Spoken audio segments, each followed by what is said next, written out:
Okay, so this is gonna be a part two to season two builds that I'm probably gonna run.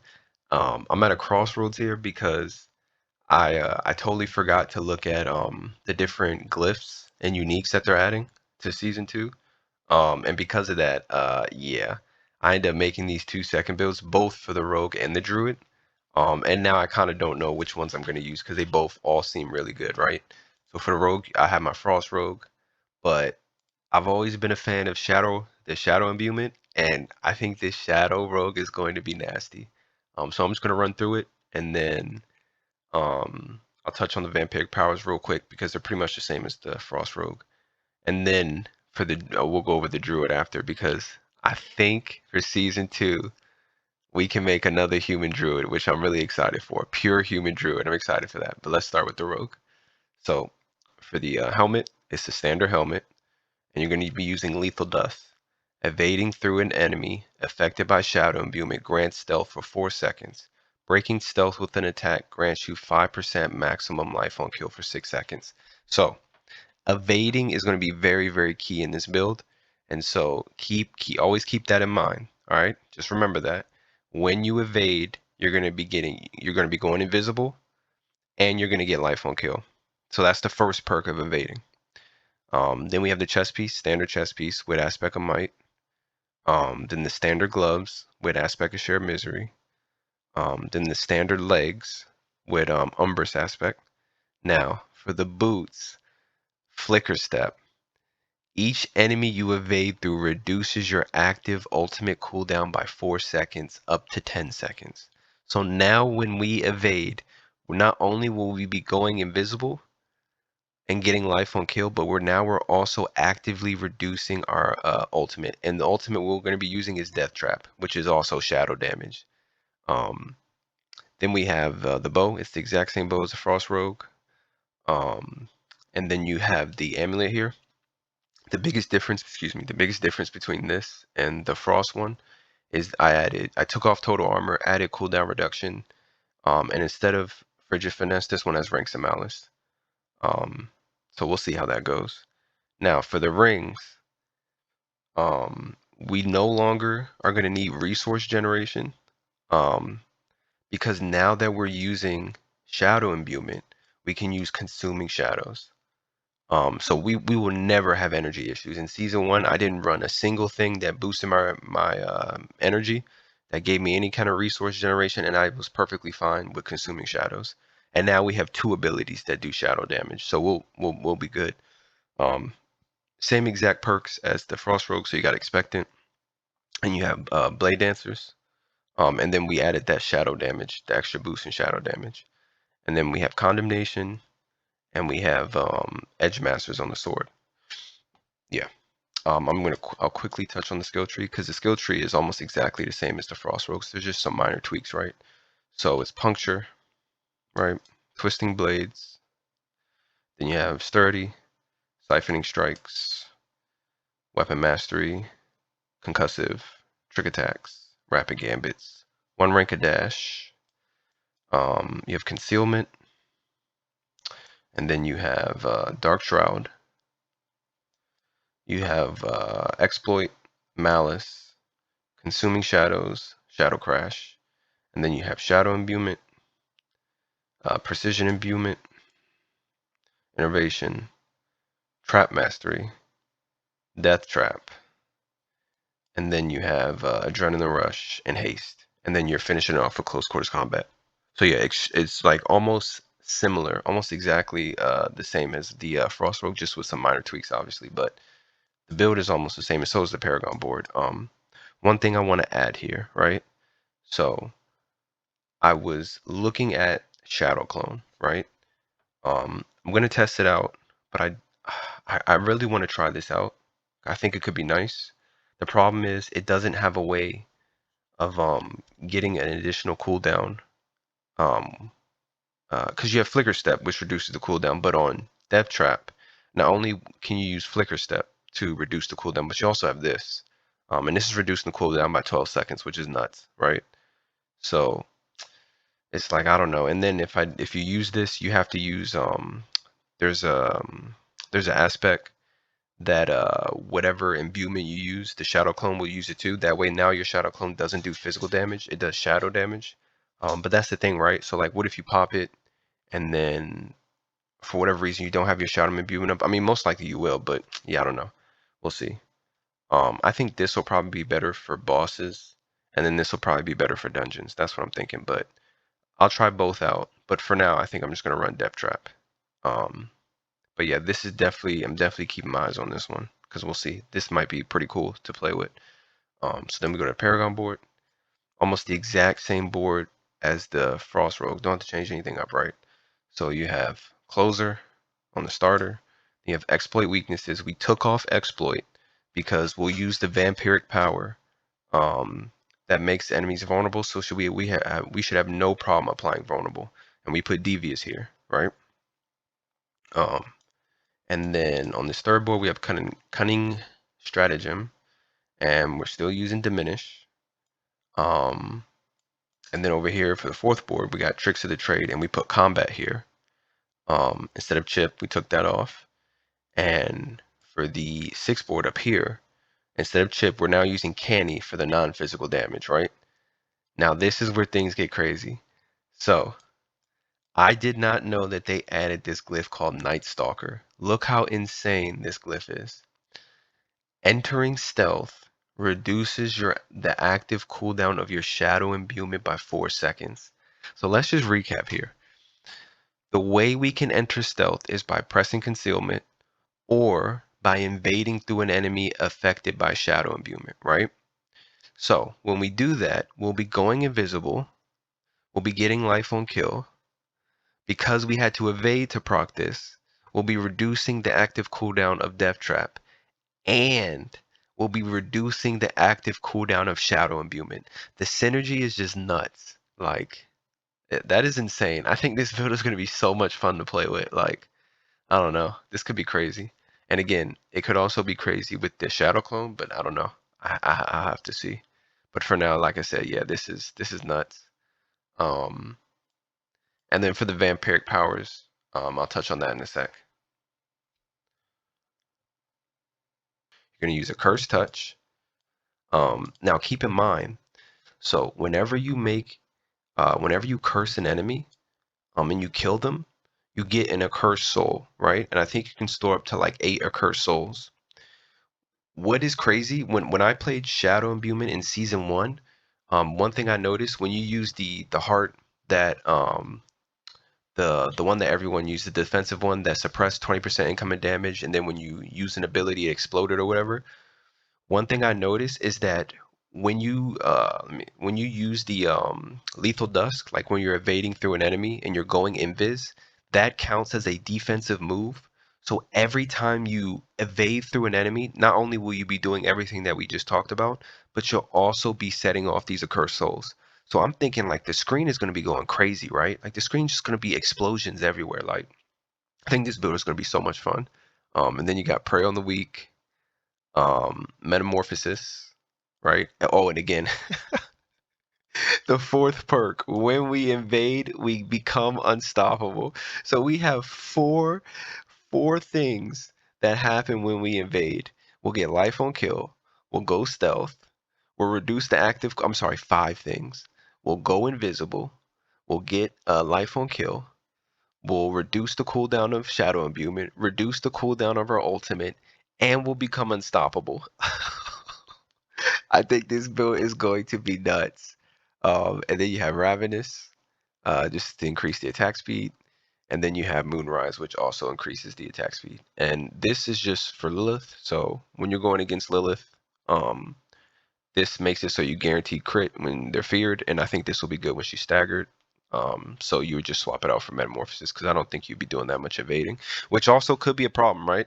So the Frost Rogue as a whole is probably better than the Shadow Rogue. And the reason why I say that is because a lot of this build is based on evading, right?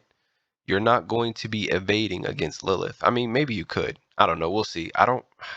Maybe you could. I don't know. We'll have to see. I don't know how this is going to work against Lilith. Like regular bosses, it'll be fine. But against Lilith, I don't know how this gimmicky kind of evading stuff work. Maybe you can pull it off. We'll see. but the Frost Rogue would just be way easier to play. So just a heads up on that. Season 1, I made an all human, pure human druid, and I looked at some of the vampiric powers, and I was thinking, man, you might be able to make a lightning storm druid, because that's initially in season 1. That's what I wanted to do. I wanted to make a pure lightning druid, but I couldn't figure it out.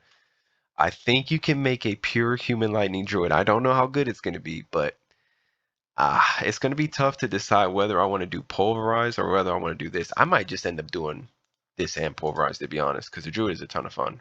But I'll just run through everything real quick and I'll show you some crazy stuff, right?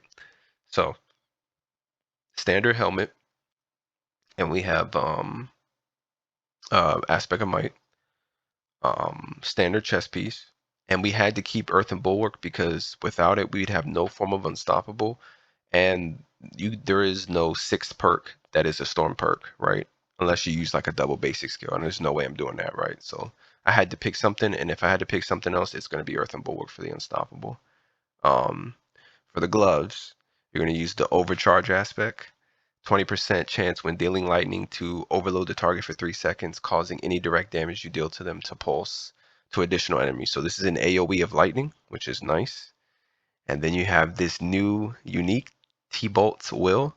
You deal 40% increased damage while unstoppable and for 4 seconds after.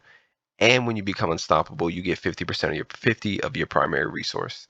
So I mean, this is going to be nuts. Now, the only thing with this build is I'm hoping that with these 3 skills, which all do defensive things, I'm hoping it will be enough to keep Earth and Bulwark for its max duration, because if not, then it is going to be kind of hard to stay unstoppable. And then I might have to add the vampiric power where you dodge and you become unstoppable, but I prefer not to add that. But depending on how this build works out, that might have to be added. We'll have to see. Then you have Ghost Walkers on the boots. On the staff, we're just using deal 50% increased damage while you have an active barrier. I don't know what to put here yet, but so for now, this is just a placeholder. And then you have retaliation, which is another thing. I need to figure out, I need to see how well this build can generate fortify, because I have concerns about its ability to generate fortify. I do have concerns about that. I'm almost wondering if it's better to take off the damage and to just add this instead, so it fortifies. So I think what I'm going to do is I'm going to keep the build as is, and if I feel like I can't generate enough fortify, then I'll swap it with this, and then we'll see how that goes, and then maybe I need to tweak some things. On the rings, we're using Rune Worker's Conduit, and these 2 perks are very important, right? These will serve a huge purpose. So listen, critical strikes with storm skills that you cast charge there around you for 2 seconds, causing a lightning bolt to periodically hit an enemy for lightning damage. And so essentially, once you get this started, yeah, it's just going to be for the entire time until you log off. Like, this will be permanent, basically. And then we have Lightning Dancers aspect. Lightning Storm critical strike spawn 3 dancing bolts that seek enemies in the area, dealing 4,000 damage. So now remember, this dancing bolt and these lightning bolts are key, and I want you to remember that. All right, I know they don't do a lot of damage, but just remember them. For the boons here, we're going to use wariness. We're going to use scythe talons. I don't know if it's better to use this or the attack speed. We'll see. For this one, we're going to use bolster, so that way we get some fortify. And then for the last one, we're going to use this to reduce the ultimate, and we're going to use overload, which is similar to overcharge. So they both do the same thing. So they both will deal lightning damage and pulse out. So you have a double AoE here, which is going to be sick. Then we'll go over the perks real quick.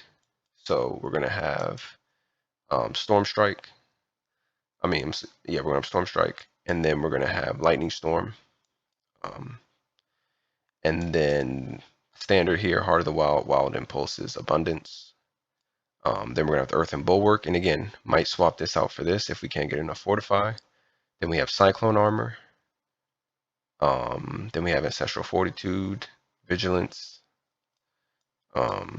Then over here, so this is what's going to be interesting too, right? So we have Elemental Exposure, We have Charge Atmosphere. Now, this may not sound like it's good, but you will see in a second. It could be nice. And then we have Endless Tempest, Bad Omen, Electric Shock.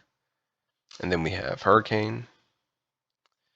And then we have Defiance, Natural Disaster, Resonance, Circle of Life. And then we're using Cataclysm, of course. And then for the key passive, we're going to use Perfect Storm. Now, the Paragon board is where things get interesting. So bear with me, all right? So we're going to start with human, right? So we're always going to be a human. This has 100% uptime, right? Beautiful stuff. Then we're going to go to the ancestral. Oh, let me make this bigger. Sorry. Then we're going to go to the ancestral guidance board, right? We're going to pick up our core. We're going to pick up our resistance to all elements. And we're going to use Keeper here. You and your companions deal 10% increased non-physical damage. All the damage we do outside of Earth and Bulwark will be lightning damage. So this is 100% uptime, right? Then you're going to go up here to Constricting Tendrils. You're going to use Earth and Sky. Nature magic skills deal 10% increased damage to crowd control or vulnerable enemies. Excuse me. Nature magic is all we do. We literally don't do anything but nature magic. So we get all the bonuses from these. And then we're going to go to the Thunderstruck board, and we're going to get Fulminate. You deal 12 times increased lightning damage to both healthy and injured injured enemies. And then you're also going to get lightning damage, right? Now, this is the one that could potentially be crazy, and I know it's additive, but I still think this is nuts. So on the Heightened Malice board, they added a new aspect called Electrocution. Enemies damaged by your lightning bolts or dancing bolts take 20 times increased damage from you from 5 seconds. Look at these percents. 500% lightning bolt and dancing bolt damage. I mean, if you just have the entire screen with just lightning bolts everywhere, like in dancing bolts, like, and then they all do, you're getting so like even if this additive 500 damage isn't good, they still take 20 times increased damage from you. So it's like everything will just be getting that 20 times increased damage. It's going to be nuts. At least I think so. And then the last board is just Inner Beast Spirit. And we did not go with Exploit because when we go over the vampiric powers in a second, we won't need Exploit. So we just put Spirit here for the multi. And so let's go over the vampiric powers real quick. Thing I made for the Pulverized Druid. So literally all you're going to do, the only difference between this and the Pulverized is you would just take out Blood Boil because we're not doing physical damage and we're not overpowering, and you would just swap it for Bathe in Blood. And so while channeling a skill, which is the storm, the little lightning, whatever, you form a pool of blood beneath you. While channeling a skill in a pool, your channeling skills deal 40% increased damage and you gain 30% damage reduction. A pool can only be formed once every 8 seconds. I think this is going to be nuts. And then over here, you're just going to do Ravenous, so you increase that attack speed. Although, wait, this might have to be taken out. So I know on the Barbarian, I know Whirlwind is a channeling skill, and attack speed does not increase Whirlwind's attack speed. I'm wondering if the attack speed is increased for if that's how all channeling skills work. Like you can't increase their attack speed, or is that only Whirlwind Barbarian? So maybe this might have to be changed, swapped out. We'll have to figure that out. And then we're just going to do a Curse Touch. We're going to do Prey on the Weak, and we're going to do Anticipation. So essentially, we may be missing one perk here. But again, we're just testing things out, so we don't know how good everything's going to be. But yeah, I'm going to have to do some research on this. I actually don't know the answer for this one. But anyway, I think it's going to be sick.